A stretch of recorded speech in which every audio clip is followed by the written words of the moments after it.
Dans cette vidéo, nous allons voir le principe de multiplication et de dénombrement dans les probabilités. Alors, regardons un exemple. Ici, au Québec, les plaques d'immatriculation ont l'une des formes. Alors, les plaques d'immatriculation, c'est-à-dire les plaques des voitures, on pourrait les immatriculer soit par lettre, lettre, lettre, et puis chiffre, chiffre, chiffre, ou par chiffre, chiffre, chiffre, lettre, lettre, lettre. Et qu'est-ce qu'on veut savoir? C'est combien de voitures on peut matriculer ou bien combien de plaques peut-on produire par ce système. Donnons quelques exemples, premièrement, pour comprendre de quoi s'agit-il. Donc, j'ai lettre, lettre, lettre, ça veut dire une des plaques qui est possible, c'est par exemple A, B, D. Et puis 2, 3, 7 par exemple. Ou, ça pourrait être 2, 3, 7, A, B, D. Donc, ça doit être 3 lettres, puis 3 chiffres, ou 3 chiffres, et puis 3 lettres. Mais ce qu'on veut savoir, c'est combien de plaques peut-on produire avec ce système. Et c'est ce qu'on appelle le dénombrement. Le dénombrement, c'est dénombrer, c'est compter le nombre de cas possibles. Et en général, en probabilité, comme je vous avais déjà dit, quand on a le oméga, l'univers de toutes les possibilités, ce qui est très important, c'est connaître quel est le nombre de toutes ces possibilités-là. Donc ici, on veut savoir quelles sont toutes les possibilités, c'est-à-dire toutes les plaques qu'on pourrait fabriquer. Alors, ce qu'on va faire ici, eh bien tout simplement, je considère la première situation pour voir combien je pourrais produire de plaques qui sont lettres, lettres, lettres, chiffres, chiffres, chiffres. Ça encore, vous pouvez le voir comme une expérience avec 6 étapes. Pourquoi? Parce que je dois tirer la première lettre, la deuxième lettre, la troisième lettre, et puis peut-être piger dans un autre sac 3 chiffres, un premier chiffre, deuxième chiffre, troisième chiffre. Alors pour les étapes, comment on va le faire? Par exemple, je dis pour la première étape, combien de lettres je pourrais tirer? Donc on va faire comme ça. Combien de lettres possibles pour la première lettre? C'est 26 parce qu'il y a 26 lettres. Pour la deuxième lettre, combien de lettres possibles? Il y en a encore 26. Pour la troisième lettre, combien de lettres possibles? C'est 26. Pour les chiffres, combien de chiffres sont possibles? C'est 10 pour le premier chiffre ici. Pour le deuxième aussi, c'est possible 10. Pour le troisième, c'est 10. Et qu'est-ce que je dois faire? Eh bien, tout simplement, je dois faire multiplier les étapes.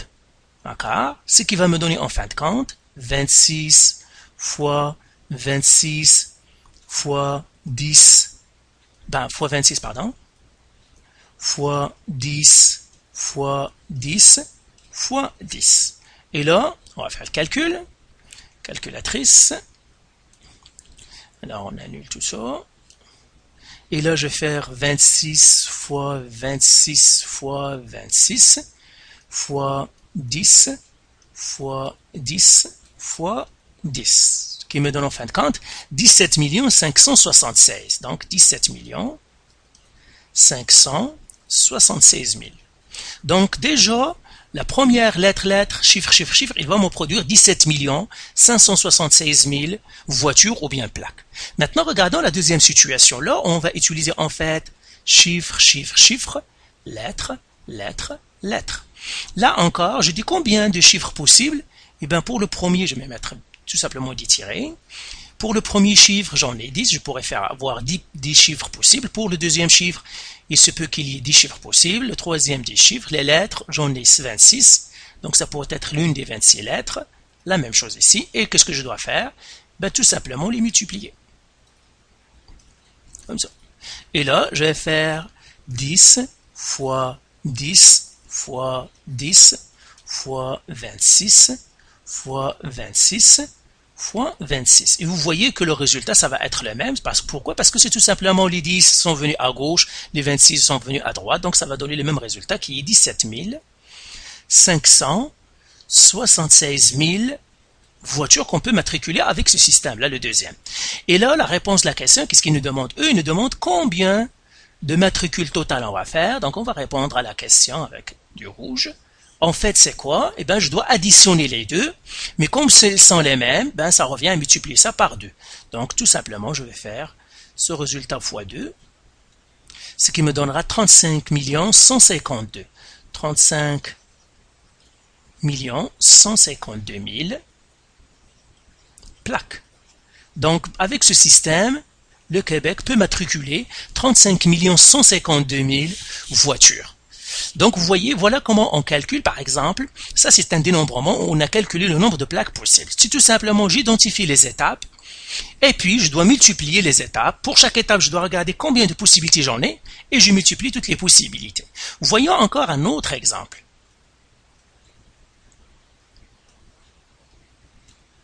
Là, on considère les chiffres suivants. 1, 3, 5, 7 et 9. Combien de nombres de 3 chiffres peut-on former si les chiffres peuvent se répéter, les chiffres ne peuvent pas se répéter? Alors on comprend premièrement la situation. Ils me disent qu'il y a 3 chiffres. Ben, j'ai les chiffres 1, 3, 5, 7 et 9. Donc ça c'est compris. Il me dit combien de nombres de 3 chiffres. Donc je vais former des nombres de 3 chiffres. Donc je les écris ici, 3 chiffres. Donc j'aurai un premier chiffre, deuxième chiffre, troisième chiffre. Eh bien, on se considère combien de chiffres peut-on, combien de nombres de 3 chiffres, ça c'est un nombre. Donc je mettrai ici nombre de 3 chiffres. Peut-on former si les chiffres peuvent se répéter? Eh bien, je vais regarder le premier. Ça c'est chiffre, chiffre, chiffre. Combien de possibilités j'en ai pour le premier chiffre? Eh bien, j'en ai 4. J'en ai 1, 2, 3, 4, 5. J'en ai 5. Donc, j'en ai 5 possibilités. Eh bien, ils nous disent que les chiffres peuvent se répéter. Ça veut dire que même si le premier chiffre était 1, eh bien, le deuxième chiffre pourrait être aussi 1. Donc, combien de possibilités encore j'ai? Eh bien, j'ai encore 5. La même chose pour le deuxième chiffre, j'en ai encore 5. Et là, je vais faire une multiplication. Parce que ce sont les étapes. Ça me donnera maintenant 5 fois 5 fois 5. Qui va me donner en fin de compte 25 fois 5, qui est égal à 125. Donc j'en ai 125 possibilités ici. Mais regardez une chose. Pourquoi? Parce que si le chiffre 1, je l'ai utilisé dans la première, je peux encore l'utiliser dans la deuxième. C'est comme si je les remets dans les chiffres pour que je les choisis. C'est pour cela qu'on appelle ça, c'est avec remise. On fait ça, c'est avec remise. Pourquoi? Parce que les chiffres que j'ai déjà pigés, je pourrais encore le piger une deuxième fois. Donc le chiffre que j'ai pigé, par exemple, disons j'ai 1, 1, 1, je pourrais avoir ça. Ça veut dire que j'ai déjà pigé le 1, mais je peux le piger encore une deuxième fois, je peux le piger encore une troisième fois. C'est pour cela que ça, on l'appelle avec remise. Donc ça, on l'appelle avec remise. Ça veut dire ce que j'ai pigé, je peux encore le repiger. Je le pige, je le remets dans le sac ou je le remets dans les chiffres, les choix possibles et je le pige. Donc ça c'est pour la première, donc c'est 125 et on a dit que ça c'est avec remise. Donc je mettrai ici petit 1. Maintenant, petit 2. Qu'est-ce qu'ils me disent? Ils me disent les chiffres ne peuvent pas se répéter. Ça veut dire si j'ai tiré 1 au début, je n'ai plus le droit de tirer, je ne peux tirer que les autres. La même chose, je mettrai mon nombre est de 3 chiffres, et je regarde par exemple pour la première fois.